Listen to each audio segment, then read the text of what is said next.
तो शुरू करते हैं इसको। ये क्लास 9th का पहला लेसन है, धर्म युद्ध बिहार बोर्ड का। बहुत ही इम्पोर्टेंट लेसन है और इसे अर्जुन देव चरण ने लिखा है। अर्जुन देव चरण बेसिकली राजस्थानी में लिखते हैं, मतलब राजस्थान से हैं इसलिए राजस्थानी में लिखते हैं। अब इनको हम पढ़ के देखते हैं। अर्जुन देव चरण, a teacher by profession, is basically a poet. His plays appear like an extension of his poetry. लिखता है कि अर्जुन देव चरण एक पेशे से शिक्षक, और टीचर बाय प्रोफेसर मतलब पेशे से एक शिक्षक हैं।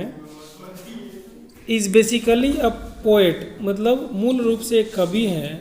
His plays appear like an extension of his poetry, और उनका यह इनके नाटक जो होते हैं उनके कविता का एक्सटेंशन है। एक्सटेंशन का मतलब विस्तार है, उनके काव्य रचना का या उनके कविताओं का विस्तार है।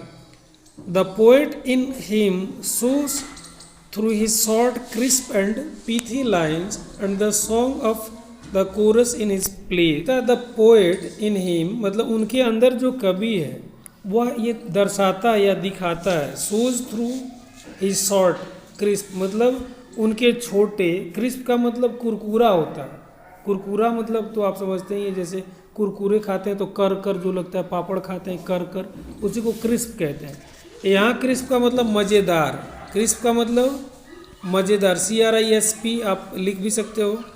एंड पीथी लाइन्स, पीथी लाइन्स का मतलब मीनिंगफुल लाइन्स, मीनिंगफुल मतलब सार गर्भित मतलब ऐसा लाइन जिसमें बहुत सारा मतलब छिपा हुआ हो। तो pithy lines and the song of the chorus in his places मतलब उनके अंदर की कवि जो है या उनके अंदर जो कवि है वह उनके छोटे मज़ेदार और सारगर्भित लाइन से, जो कि अपने नाटक में मतलब गाना के रूप में, कोरस के रूप में इन्होंने लिखा, उसे प्रदर्शित होता है। His first book of Rajasthani plays published in the late 70s, कह रहा है कि राजस्थानी में लिखते हैं कि हिज फर्स्ट बुक, लिखता है कि हिज फर्स्ट बुक उनकी पहली किताब ऑफ राजस्थानी प्लेस मतलब राजस्थानी नाटक का पहली किताब published in the late 70s मतलब 70 के दशक के अंत में यह पब्लिश हुआ मतलब प्रकाशित हुआ। Was received rather indifferently in Rajasthani literary circles मतलब वह उतना ज़्यादा अटेंशन या उतना ज़्यादा केयर या अपेक्षाकृत कम केयर या कम झुकाव लोगों का राजस्थानी लिटरेचर में ले पाया। टिल दैट टाइम, उस समय drama in Rajasthani had meant either some stray one act plays और social issues like widow, remarriage, dowry etcetera. लिखते हैं कि टिल दैट टाइम, उस समय तक राजस्थान में ड्रामा का मतलब होता था इधर सम स्ट्रे वन एक्ट प्ले मतलब कोई एक एक्ट के नाटक के रूप में ड्रामा का मतलब राजस्थान में समझा जाता था। और ऑन सोशल इशू जो सामाजिक मुद्दों पे, जैसे विडो रीमैरिज, विडो का मतलब होता है विधवा, रीमैरिज का मतलब होता है पुनर्विवाह मतलब विधवा की पुनः शादी से, डॉरी मतलब दहेज इत्यादि, एट्सेट्रा का मतलब इत्यादि पर था। और the folk plays based on historical and mythological themes, और जो फोक प्लेज होते थे, फोक प्लेज मतलब लोक नाटक, फोक का मतलब लोक, फोक डांस मतलब लोक नृत्य, अब फोक प्लेज मतलब लोक नाटक, लोगों का नाटक मतलब लोगों के आधार पर नाटक। जैसे हम लोगों के यहाँ सती बिहुला नाटक है, बिरजा भार एक तरह का नाटक है, या अन्य बहुत सारे नाटक खेले जाते हैं। तो एक फोक प्लेज के रूप में on historical and mythological themes, जिसका ऐतिहासिक चाहे रहस्यमयी, मैथोलॉजिकल का मतलब पौराणिक भी कह सकते हैं, थीम या उसका सारांश हुआ करता था या मेन पॉइंट सेंट्रल आइडिया होता था। A full length play on a contemporary theme was beyond conjecture, और उन दिनों मतलब एक नाटक का फुल लेंथ मतलब पूरी लंबा नाटक या उसका जितना होना चाहिए उस समय, ये जो था कंजेक्चर से बाहर था, मतलब सोच से भी बाहर था। कंजेक्चर मतलब जो हम लोग सोचते हैं, जो विचार लाते हैं, उस विचार से भी बाहर था। However, Arjun's arrival on the scene is significant not only in terms of dramatic literature but also of modern theatre. कह रहे हैं यद्यपि अर्जुन का जो अराइवल हुआ मतलब आगमन हुआ on the scene is significant मतलब इस मतलब दृश्य में या लिटरेचर के सीन में या नाटकों के सीन में जो इनका आगमन हुआ यह निश्चित रूप से महत्वपूर्ण है। और किसके लिए? Not only in terms of dramatic literature, मतलब नाटकीय साहित्य में ही नहीं बल्कि मॉडर्न थिएटर, आधुनिक थिएटर के विकास में भी इनका महत्वपूर्ण योगदान रहा। अर्जुन देव प्लेज इंक्लूड 2 नाटक आजरा। अर्जुन देव का प्ले जो है, जो नाटक है, उनमें से एक नाटक का नाम है 2 नाटक आजरा, ये एक नाटक का नाम है। उसके बाद है गुआरी एंड संकारियो, ये सब नाटक के नाम है। बोल मारी मछली कीटोक पानी, मतलब ये सब राजस्थानी में लिखा हुआ है। बोल मारी मछली मतलब मेरी मछली बोलो कि कितना पानी है। उसके बाद धर्म युद्ध जिसको हम लोग अभी पढ़ रहे हैं। मुगाटी गाथा, ये भी आगे आपको पढ़ने को मिलेगा। अब आगे पढ़ते हैं इस नाटक के बारे में। Dharmayuddha is the story of Padma. Dharmayuddha Padma की एक कहानी है। A young girl educated through scriptures like Ramayana and Mahabharata, मतलब एक छोटी लड़की जिसकी शिक्षा, यंग गर्ल का मतलब एक युवा लड़की कह सकते हैं या एक छोटी बच्ची जिसकी पढ़ाई लिखाई स्क्रिप्चर के थ्रू, ये स्क्रिप्चर किसको कहते हैं? तो रामायण महाभारत या कुरान या बाइबल से जो पढ़ता है उसको स्क्रिप्चर के थ्रू कहते हैं, उसकी पढ़ाई हुई। तो इसकी भी पढ़ाई, मतलब पद्मा की पढ़ाई, जो इस नाटक की मुख्य नायिका है, कौन? पद्मा। ये नाटक जो हम लोग अभी पढ़ने जा रहे हैं धर्मयुद्ध, जिसको अर्जुन देव चरण ने लिखा है, उसकी हीरोइन कौन है? पद्मा है। और पद्मा ये लड़की जो है, पढ़ाई उसकी हुई है, लेकिन पढ़ाई कैसी हुई है? तो महाभारत और रामायण से पढ़ाई हुई है, मतलब धार्मिक पढ़ाई हुई है। ऐसी जो पढ़ाई आप लोग स्कूलों में करते हैं, ऐसी पढ़ाई उसको नहीं हुई है। She feels aggrieved and agitated by uncharitably orthodox attitude of the society towards women। अब उसको एग्रीव्ड फील करती है, मतलब कष्ट महसूस करती है या अंदर से आंदोलित महसूस करती है, अंदर से उसके अंदर से क्रांति जैसी आती है, क्योंकि ये जो औरतों के प्रति जो रूढ़िवादिता है, ऑर्थोडॉक्सी लिखता है, ऑर्थोडॉक्सी, अनचैरिटेबली ऑर्थोडॉक्सी एटीट्यूड, ये जो रूढ़िवादी रवैया है लोगों का औरतों के प्रति, उसके खिलाफ उसके मन में हमेशा आंदोलन, हमेशा मन में चिढ़ लगा रहता है, चिढ़ती है वो। सी रिपीटेडली क्वेश्चंस हर पेरेंट्स, रिपीटेडली मतलब बार बार दोहरा के अपने माता पिता से क्वेश्चन पूछती है, एंड हर टीचर, और अपने शिक्षक से भी पूछती है, the rights and identity of a women, अब एक औरत की पहचान और उसके अधिकार पर हमेशा क्वेश्चन पूछती है। And ask them whether her identity is subject to her marriage, और ये पूछती थी कि क्या उसकी पहचान क्या उसके शादी से रिलेटेड है, मतलब एक औरत की पहचान उसके शादी से ही होती है, अगर शादी ना हो तो उसकी पहचान नहीं होगी। ये उसका क्वेश्चन अपने माता पिता और किसे रहता है? शिक्षकों से रहता है। अब चलिए मेन लेसन यहाँ शुरू होता है। लिखता है धर्मयुद्ध पद्मा, ये कन्वर्सेशन है पद्मा और उसकी माँ और उसके पिताजी के बीच का बातचीत है, और वही एक नाटक है 1 एक्ट का। और इसमें पद्मा पूछती है अपने माँ से, mother what is the identity of woman, माँ एक औरत की पहचान क्या है? आइडेंटिटी का मतलब होता है पहचान, मतलब जिस चीज़ से कोई जाना जाता है। तो पूछती है कि माँ औरत की पहचान क्या है? माँ कहती है why do you ask that, तुम यह क्यों पूछती हो? मतलब जब पद्मा ने पूछा कि माँ लड़की की चाहे औरत की क्या पहचान है, कैसे वो पहचानी जाती है, तो माँ कहती है why do you ask that, तुम इसे क्यों पूछती हो, मतलब ऐसा क्वेश्चन तुम क्या क्यों पूछ रही हो। ये माँ कहती है कि how am I different from others, मतलब मैं दूसरों से अलग कैसे हूँ, मैं मतलब एक लड़की के रूप में दूसरों से अलग कैसे हूँ, मेरी पहचान क्या है।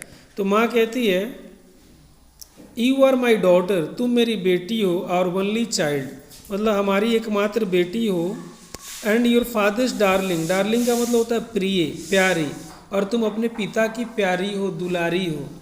माँ कहती है कि यू आर माई डॉटर, तुम मेरी बेटी हो, और ओनली चाइल्ड, हमारी एकमात्र बच्ची या बच्चा, एंड योर फादर्स डार्लिंग, और तुम अपने पिता की सबसे प्रिय हो। तुमको पहचान का क्या मतलब? पद्मा कहती है father cares more for money than for me, Padma कहती है कि पिताजी मेरे से ज़्यादा पैसों का केयर करते हैं।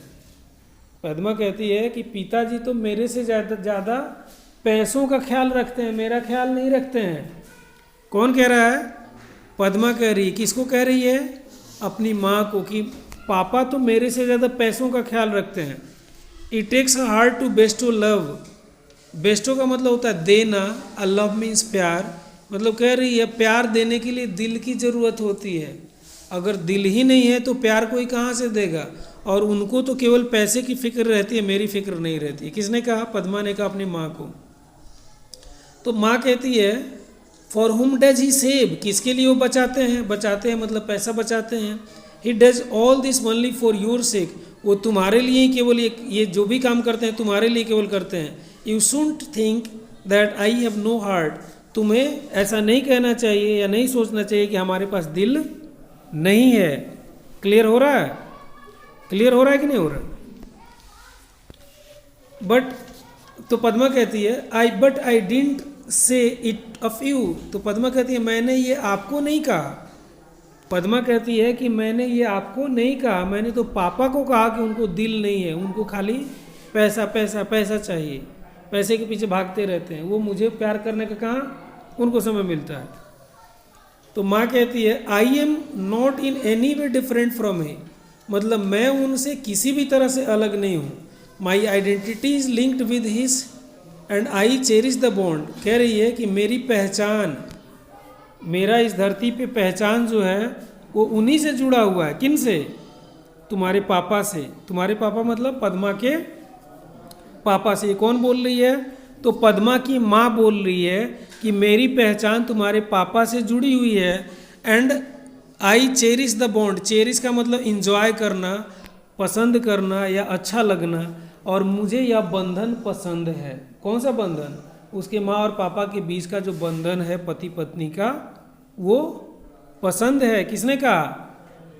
पद्मा की माँ ने कहा।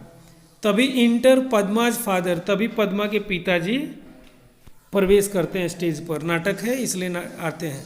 What is this talk about the bond Padma's mother, पूछते हैं कि पद्मा की माँ ये किस बंधन की बात हो रही है? कौन पूछा? पापा, जो कि अब आए हैं इस सीन में और पूछते हैं कि what is this talk about the bond Padma's mother, मतलब पद्मा की माँ ये किस बंधन के बारे में बात हो रही है? अब माँ कहती है here is a father, ask him whatever you want to know. अब माँ कहती है कि ये तुम्हारे पिताजी हैं और इन्हीं से जो कुछ तुम्हें जानना है वो पूछ लो। किसने कहा? पद्मा की माँ ने कहा कि ये तुम्हारे पिताजी हैं, इनसे जो जानना है अब पूछ लो। तो फादर कहते हैं what is it my child, मतलब मेरी बच्ची क्या बात है? मतलब फादर पूछते हैं। माँ कहती है she wants to know what is the identity of a women. तो माँ बीच में बोलती है कि ये जानना चाहती है कि औरत की पहचान क्या है, मतलब किस चीज़, कौन सी चीज़ उसकी आइडेंटिटी है, कैसे उस दुनिया में जानी जाएगी। फादर कहते हैं you will know it dear when you are married. तो पापा कहते हैं उसके कि तुम इसे जान जाओगी बेटी। डियर का मतलब प्रिय, चाहे डियर मीन्स प्रिय ही कहते हैं कि प्रिय बेटी तुम इसे जान जाओगी व्हेन यू आर मैरिड, जब तुम्हारी शादी हो जाएगी। तो पद्मा कहती है does marriage lend identity to a women, उसे क्या शादी ही किसी औरत को पहचान उधार देती है क्या? शादी से किसी औरत की पहचान होती है, बिना शादी के कोई उसका पहचान नहीं होता। बिना शादी का दुनिया में उसको कोई नहीं जानेगा। तो माँ कहती है what is a women without husband. माँ कहती है बिना हस्बैंड के, हस्बैंड मतलब पति, बिना पति के पत्नी का क्या मतलब, औरत का क्या मतलब? पद्मा कहती है what if one doesn't get married, कहती है और तब क्या होगा जब कोई औरत शादी नहीं करी। मान लो कि ठीक है शादी करी तब ना पति पहचान हुआ, अगर शादी नहीं हुई तो अब कौन चीज़ का पहचान है? तो माँ कहती है why do you always ask senseless questions. Senseless का मतलब बिना सेंस वाला, बिना अर्थ वाला, बिना मतलब का। तो कहती है कि तुम ऐसे सेंसलेस क्वेश्चंस, बिना मतलब के क्वेश्चंस क्यों पूछती हो? Padma what about a women whose husband is dead. फिर पूछती है उस औरत का क्या जिसका पति मर गया हो। एक जिसकी शादी नहीं हो उसका कोई पहचान नहीं होगा, और जिसका पति मर गया उसका भी पहचान खत्म, भले वो धरती पर हो ही तो क्या है।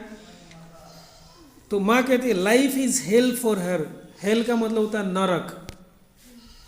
लाइफ इज जीवन, तो life is hello for her मतलब उसके लिए जीवन नरक है। तो पद्मा कहती है दैट इज इनजस्टिस। इनजस्टिस का मतलब अन्याय, यह अन्याय है। माँ कहती है कि पति के बिना एक औरत का जीवन नरक है। तो पद्मा कहती है कि यह तो अन्याय है, ऐसा नहीं होना चाहिए।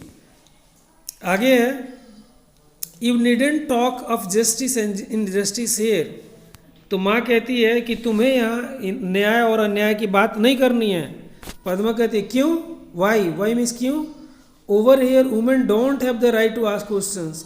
कह रही है कि यहाँ पर औरतों को क्वेश्चन पूछने का कोई अधिकार नहीं है। किसने कहा, माँ ने पद्मा को कहा। पद्मा की माँ ने कहा कि you need not ask such questions here, मतलब तुम्हें यहाँ क्वेश्चन पूछने की जरूरत नहीं है और न्याय अन्याय की बात नहीं करनी है। तो पद्मा कहती है क्यों। पद्मा क्या कहती है, क्यों। तो माँ कहती है over here women don't have the right to ask questions. यहाँ औरतों को क्वेश्चंस पूछने का अधिकार नहीं है। तो पद्मा कहती है what right do they have then. तो कौन सा अधिकार उनको है। पद्मा तब कहती है कि what right do they have then, तो उनके पास कौन सा अधिकार है। ठीक है।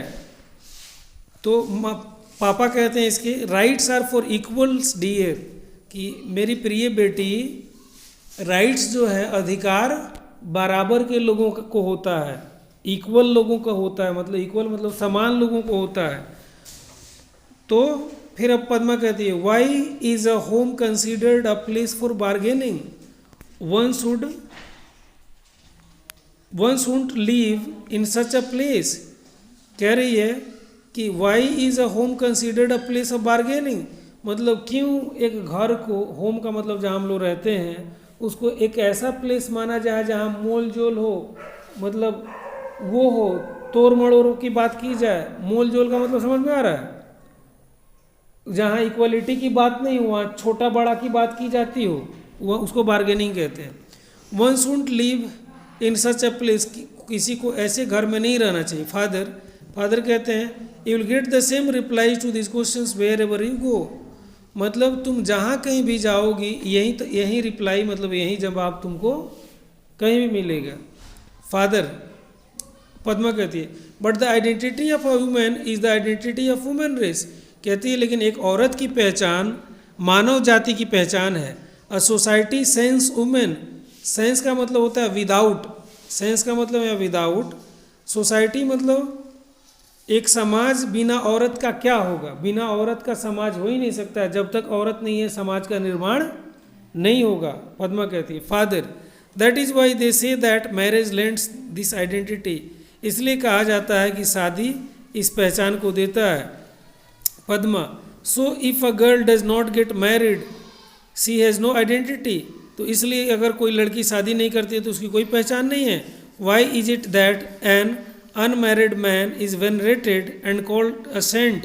कहती है ऐसा क्यों कि एक जो मर्द शादी नहीं करता है उसको संत कहा जाता है। वेनरेटेड मतलब पवित्र और सेंट मतलब साधु कहा जाता है। While a unmarried women is called immoral wanton, और एक औरत जो शादी नहीं करती है उसको अनैतिक, इमोरल का मतलब अनैतिक या घटिया, वांटन का मतलब उसको वेश्या या और बहुत सारे गलत शब्द उसके लिए इस्तेमाल किए जाते हैं। तो ये लेसन था, इस ख़त्म हो गया। उसके बाद तो नहीं है ना, ये लेसन ख़त्म हो गया। इसके जो डिफ़िकल्ट वर्ड्स हैं वो आप लोग याद करेंगे, अभी मैंने बोल के बताया भी, और फिर हम लोग अगला लेसन फिर अगले क्लिप में पढ़ेंगे। चैनल को अगर अब सब्सक्राइब आप लोगों ने नहीं किया है तो सब्सक्राइब ज़रूर कर लेना। यूट्यूब पे ये चैनल है गोस्वामी ईश्वर चंद्र नाम से।